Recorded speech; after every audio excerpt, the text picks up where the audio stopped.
house finally lay still. It would still be several minutes before the local police arrived to clean up the mess and take statements. The survivors of this summer nightmare would do their best to forget the events that had transpired in the past 3 hours. But they would do their best to remember the friends that they had lost. While the first of cruisers pulled up and illuminated the edge of water with an alternating gleam of red and blue, the 4 remaining comrades trudged back up the hill and let the corpse of the bloated beast sink slowly beneath the water.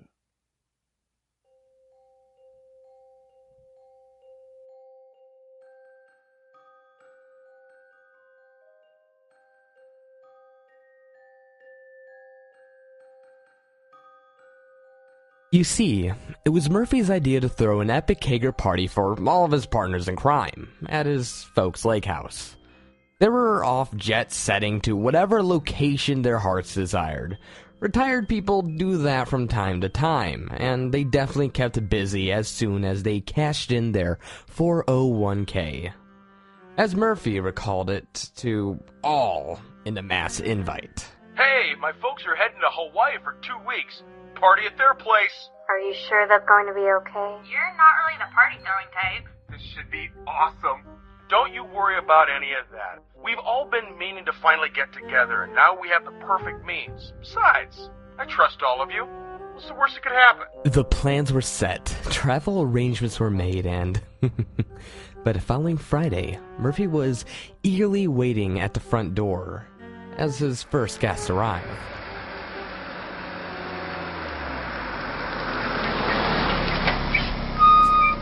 Hey! Glad you guys could make it.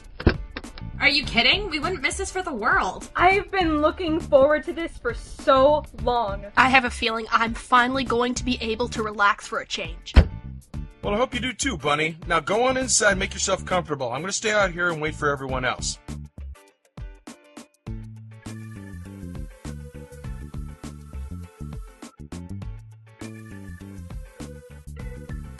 One by one, everyone arrived. The next to show up were the lovely Miss Shadow Lovely and Creepypasta Jr. bickering as usual. We would have been here earlier if you would have just called and asked for directions. But we made it, right? Yeah, we made it, if you can call it that. All I'm saying is that I would have liked to arrive before the second coming. You know how you like to sleep with your mouth open? Tonight, I'm aiming a fart right in there. Will you two quit it? Jesus, you're the second to arrive.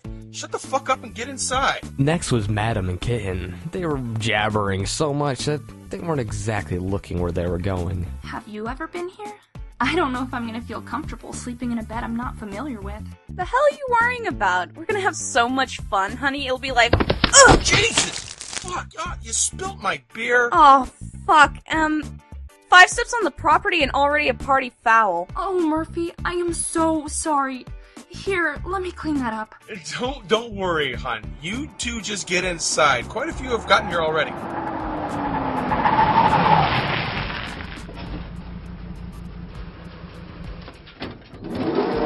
Holy fuck, that was awful. I knew I should have driven. God damn it, Litterbot, I think I'm gonna be sick. I was driving the vehicle according to the factory limitation. Yeah, that was after you cleared the forest, drove through a cow pasture, and somehow ended up on a landing strip. My global positioning system malfunctioned. Finally, at last, the vehicle arrived. A stylish couple pulled up and revved the engine one last time before Mr. Creepypasta hopped out of the car to greet his old friend. Murphy, you son of a... Aren't you going to help me with my things? I still don't understand why you had to bring everything.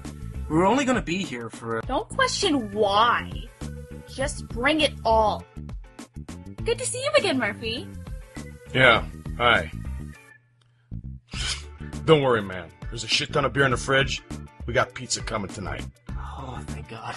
The living room of the lake house was rustic yet modern. The decor displayed wood paneling on a darker wood trim, but was full of the modern comforts. Flat screen TV, Blu-ray/DVD, on-demand stereo systems, as well as a brand new kitchen that Murphy's mom and dad had just finished paying off. The dining room was spacious, with a grand table along the end of the room. At the end of the room was a all-season porch that looked out Lake Alpheson, a part of the, chain of 5 lakes that made up Lake Morris. Near the front of the dining room was another door that led to the front of the outside deck. This deck would serve as a general area for Murphy's guests, a large multi-person hot tub standing directly in the middle of the deck.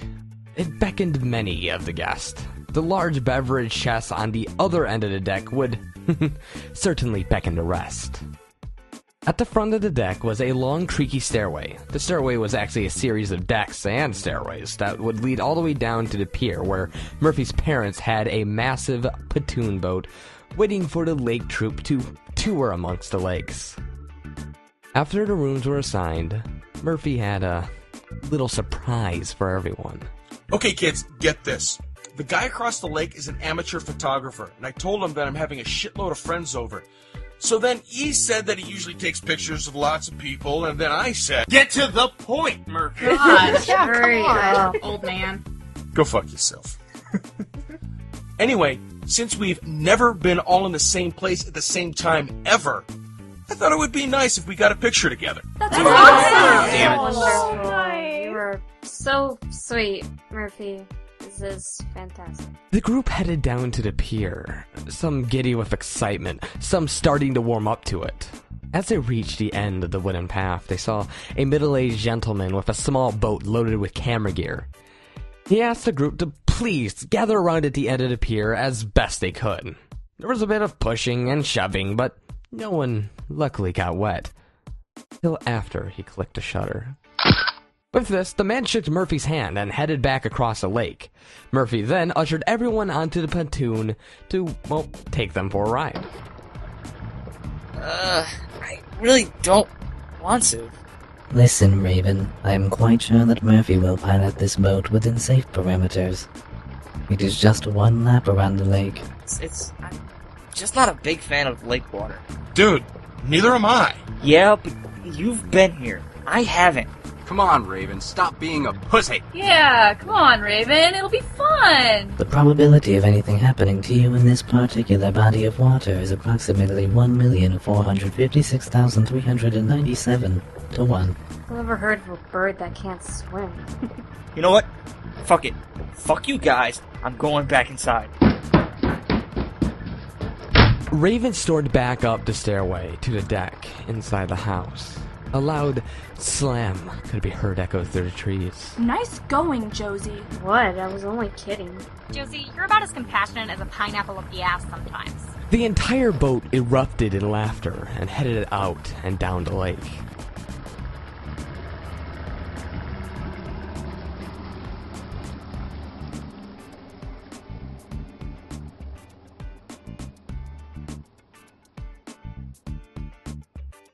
Raven, alone, while back inside the house, had a bit of a change in heart. I know I hate the water.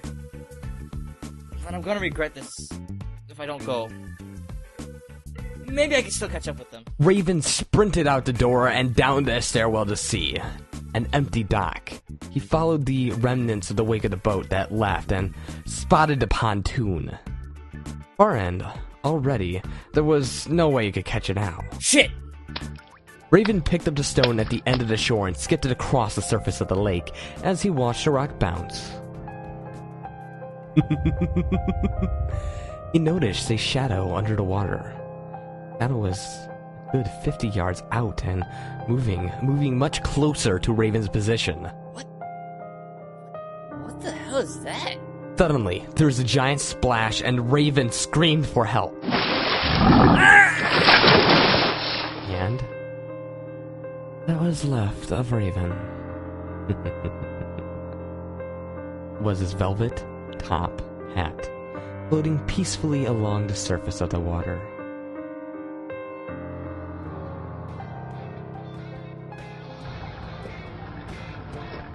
Back on the boat, the party was just beginning. Some were still berating Josie for insulting Raven, some had already dropped it, and were on to other things. So, how long have you folks had this place, Murph? Oh, since the late 16th century. Come on! They've had it since the mid-90s. Had a party up here with my old college buddies once, right after I graduated. It was actually fun. You know, you really come off as a total bitch sometimes. But that's my thing. Yeah, well, you should lay off people sometimes. No one's going to want to hang out with you if you keep doing that. I know it was a harmless joke, but you could already see Raven was having a hard time with it. Can you at least try to be a little nicer next time? You know, I could have brought some really amazing music with me too. Oh, some great stuff that isn't so old. Yeah, the young girls are here, you know, and I even have my iPod on me so I can hear some real... If you touch that radio, I'll beat you to death with the robot. But I didn't. Great taste in music, Murphy. It speaks to the soul. What's the matter? I didn't know you could dance. Oh, I knew he could dance. I just never thought he would attempt to in public. If you got better moves, let me see them. I'm gonna need another 5 more of these before I get there, Junior. So, what's after this, Murph? Fuck if I know. This was the extent of the planned activities. I'd figured we'd get drunk, eat pizza, do whatever. You really know how to sweep the ladies off their feet, Murph. Well, that's what my wife says, too. So where is the missus? Her and the boy are spending time with the mill. The mill? What the hell is a mill? Mother-in-law? Oh, I bet you're glad you're here then, huh? No comment. We're putting this on YouTube, remember? After an hour, the pontoon returned to the dock and Murphy hopped out to secure it to the pier, and the entire party were back on land. I think you should go inside and apologize to Raven, Josie. Yeah, I guess so. Josie looked back up, the long set of wooden stairs to enter the house again. Madame Macabre decided to join her. As everyone was milling around the shoreline, Kitten noticed something bobbing up and down the water. Hey, what's that? It looks like a large pipe. Can't be. There's no plumbing in this area. Then what the hell is that? Do you have a net or something? Murphy pointed to the small shed off the shoreline. The tiny building was a bit moldy on the outside, but this is only due to it being so close to the water year-round. A small brass plaque was affixed to the jamb of the door. The Brig. Ernie jogged over to the shed while the others continued to wonder what strange object in the water. Maybe it's a rotten log or something? My scanners indicate that the object is made of velvet. From atop the stairs, Josie called to everyone. Hey, we can't find Raven anywhere. The aurora of wonderment turned to the horror as a group at the shore. They realized what exactly was bobbing up and down in the water. Why is Raven's top hat in the lake? I'm scared, guys. Where's Raven? Don't worry, I'm sure he's somewhere. His hat just landed in the lake. We've searched all the rooms. We still can't find Raven. Look, there has to be a logical explanation for this. His feelings were hurt. I bet this is just a prank to get back at us for making fun of him. Barnabas finally emerged from the brig with a net at the end of a long pole. He gently scooped the object into the net and raised it out of the water. Still in the hat was Raven's severed head. Barney immediately dropped the net and just shrunk back. Jesus Christ! Oh my god! What the? Okay, everyone, inside, now! The group ran up the stairway, cowered inside the lake house.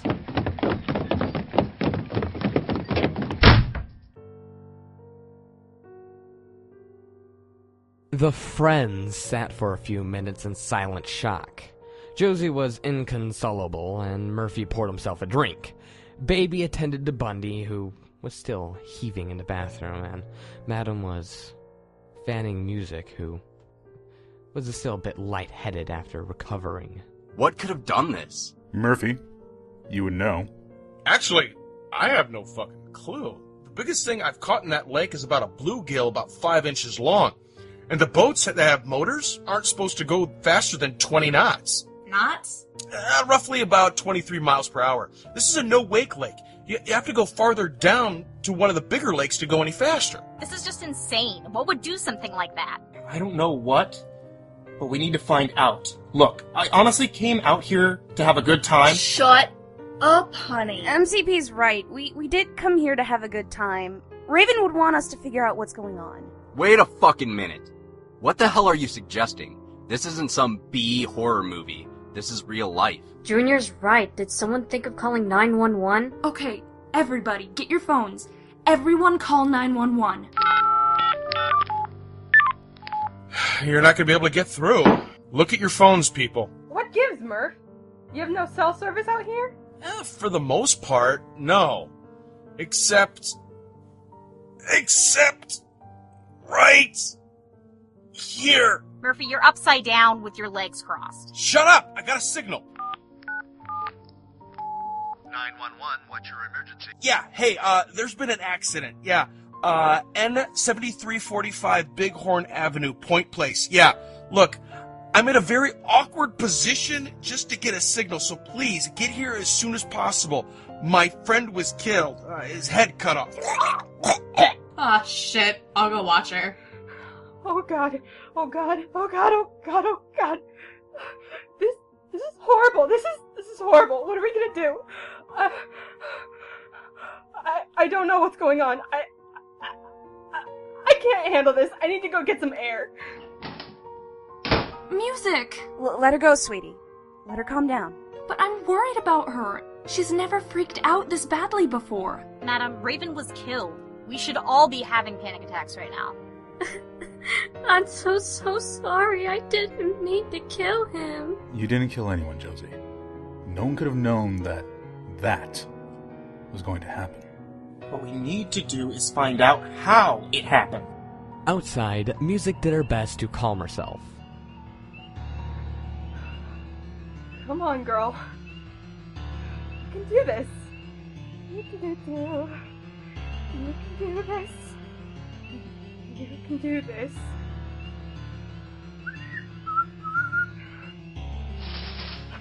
Hello? Is somebody out there? Okay, whoever that is, it's not funny. Get out here right now.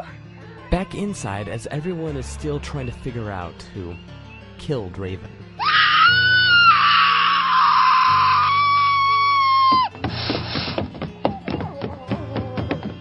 The group tries to squeeze themselves in, all at the same time through the pay-toed door, and gets the Music location just in time to see her lifeless corpse being dragged to the lake. The lovely little group just stands in silence and shock for a few more moments. I believe our situation significantly worsened